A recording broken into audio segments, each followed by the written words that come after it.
Hi, in today's tutorial, I'm going to show you how to add a record on GoDaddy. So before we start, of course, the first thing that you would like to do is just go and open whatever browser you are going to use to follow this tutorial steps with. Here in my case, I'm actually using Brave, but of course in your case, you can use any other browser could be possibly working for you.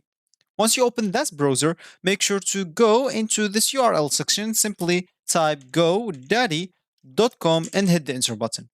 Of course, that should take you into this page.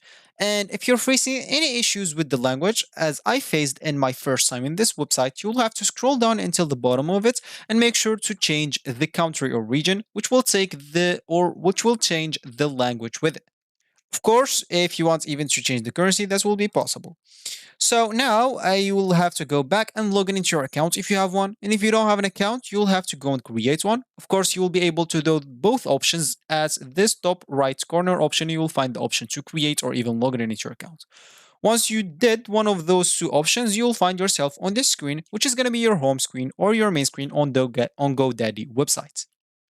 So as we said in the beginning of this tutorial is we would like to add a record on GoDaddy, and if we want to do that, we'll have to go first of all to our products page by clicking at your name at the top right corner, then click at my products page. Here, of course, you will find the sign in and sign out options.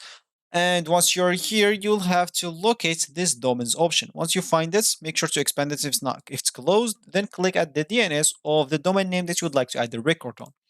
Of course, once you click at DNN or DNS, that will appear or this page will appear to you.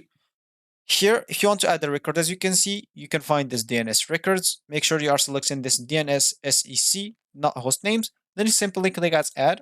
And as you can see, here is how you can add the record. You can select the type that you want. Once you select it, just fill the name and the value. And of course, even change the TLL. If you don't want to let it default, you can even make it custom if you want. Once you finish, click as add record and you will be good to go. So this will be actually for this tutorial. I hope you like it. Thank you guys for watching and goodbye.